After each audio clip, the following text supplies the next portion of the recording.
बिस्मिल्लाह।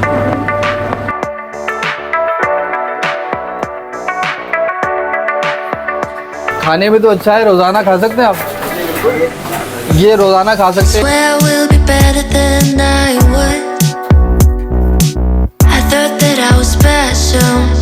पराठा पे और ये दुम्बा भी बेचारा। इसी तरह अगर कैलोरीज की बात करें तो मैं आपको नहीं बताऊंगा, ज़ाहिर है I am not an health expert, लेकिन अगर आपको इसी बारे में बात करनी है तो फिर डॉक्टर रफ़ान से जाके बात करें, जो कि तरबूज में रंग डाल रहे हैं, है नहीं। बड़ी पतली गलियां हैं भाई। हाँ भाई, कहाँ है कैफे अफजल?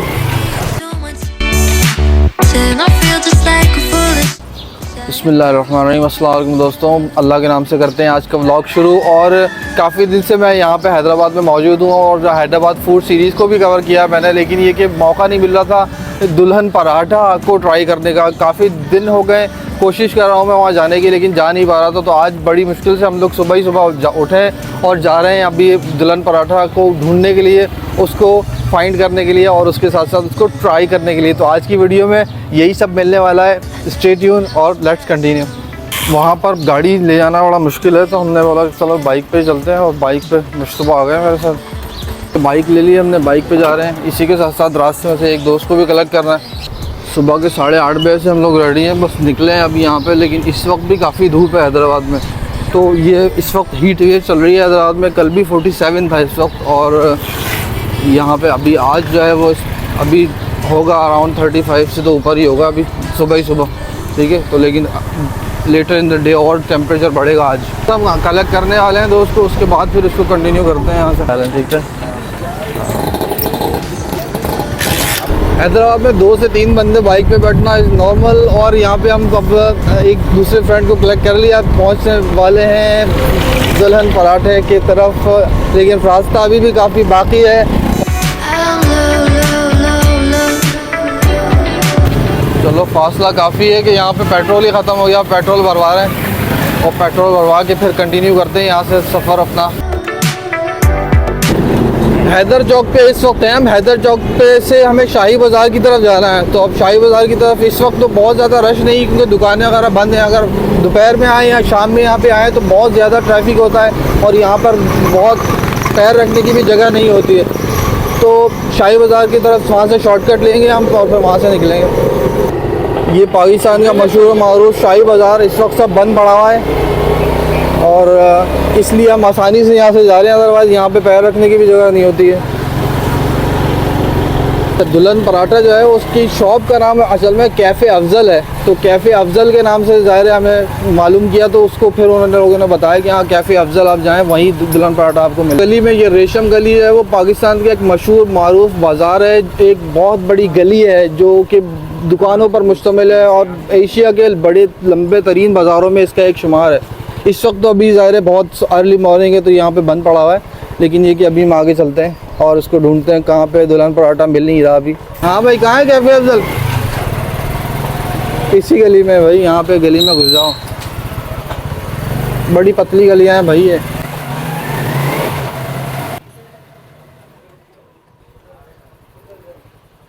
बड़ा सफ़र तय करने के बाद और काफ़ी लोगों से पूछने के बाद हम कैफ़े अफजल पे यहाँ पहुँचे हैं, ये जो दुल्हन पराठा पे यहाँ पे मशहूर है। और ये पीछे मेरे आप यहाँ देख सकते हैं, अभी तो इस वक्त यहाँ पे इतना कोई रश नहीं लगा हुआ, क्योंकि अभी ज़ाहिर है इन्होंने स्टार्ट ही किया है। तो अभी हम जाते हैं और फाइंड आउट करते हैं, कुछ ऑर्डर देते हैं कि क्या बन रहा है और क्या इनकी जो है वो स्पेशलिटी है।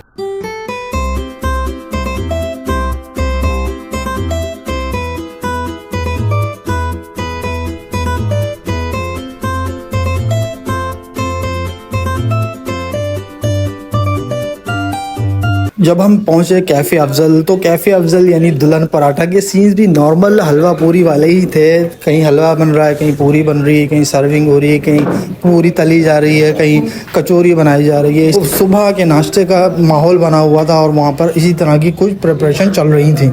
लेकिन दुल्हन पराठा तैयार करने के लिए इनके पास एक ख़ास वर्क स्टेशन था, जहाँ पर ख़ास प्रिपरेशन के लिए ख़ास मसाला जात और उसके लवाजमात मौजूद थे, क्योंकि दुल्हन पराठा को ख़ास तौर पर ऑर्डर पर ही तैयार किया जा रहा था। दुल्हन पराठा पहले से तैयार नहीं किया जाता, क्योंकि खाने और बनाने वालों का कहना है कि दुल्हन पराठा को ताज़ा ताज़ा खाने में ही इसका मज़ा है। कैफ़े अफजल के रिप्रेजेंटेटिव ने हमें ये भी बताया कि दुल्हन पराठा को ख़ास तौर पर खाने के लिए नए दूल्हा दुल्हन यहाँ पर बहुत तादाद में आते हैं, इसीलिए ये दुल्हन पराठा के नाम से मशहूर हो गया। जब हमने इसकी प्रिपरेशन देखी तो दुल्हन पराठा को तैयार करने के बाद उसको डीप फ्राइड करने के बाद उसमें बहुत सारे लवाजमात डाले जाते हैं। उसमें कीमे की फिलिंग की जाती है, उसके बाद बॉइल्ड एग काट के उसके ऊपर सर्व किए जाते हैं, उस पर श्रेडेड चिकन डाली जाती है, जूलियन कटी हुई अदरक और इसके साथ साथ चुकंदर भी डाली जाती है, इसमें कुछ कैश्यूज एंड नट्स भी डाले जाते हैं, इसी के साथ साथ मावा डाला जाता है, लेमन का एक पीस रखा जाता है और इसके साथ साथ इस पर एक freshly made chicken drum stick भी रखी जाती है। हमारा ऑर्डर अभी लग रहा है, अंदर थोड़ी गर्मी थी तो मैं बाहर थोड़ा टहलने के लिए आ गया और मैंने देखा यहाँ पर ये दुम्बा खड़ा था तो मैंने इसके साथ थोड़ा टाइम गुजारा। और ये पीछे दुल्हन पराठा आपकी नज़र आ रहा है, ये बकरीद के लिए जानवर आए हुए हैं, यहाँ पे किसी का दुम्बा है। तो फाइनली हमारा दुल्हन पराठा तैयार हो चुका है, हमें डिलीवर हो चुका है, ऑर्डर हमारा लग चुका है। यहाँ पे हमारे दुल्हन पराठे रेडी होके आ चुके हैं। आज तक मैंने अभी इसको ट्राई नहीं किया है।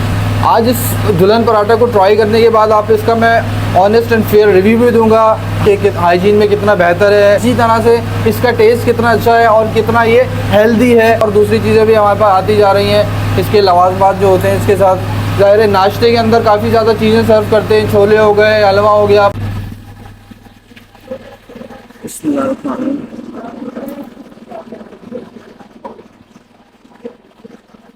काफ़ी क्रंची है और इसी के साथ इसमें जो फिलिंग इन्होंने यूज़ किया जा रहा है उसमें चिकन है, जो श्रेडेड चिकन है उसका ज़्यादा फ्लेवर आ रहा है। जैसे हम चाइनीज़ खाने जाते हैं या चाइनीज़ सूप जो पीते हैं उसके ऊपर श्रेडेड चिकन यूज़ करते हैं, उस तरह की श्रेडेड चिकन इन्होंने यूज़ किया। आगे इनका मसाला जो है ज़ाहिर है वो स्पाइसी भी है, थोड़ा खट्टा भी है, मसाले का फ्लेवर टोटली डिफरेंट है यहाँ पर।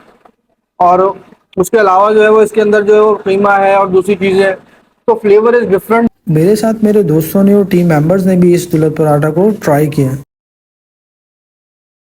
मैंने यहाँ पे कुछ लोगों से इसके बारे में सवाल जवाब भी किए।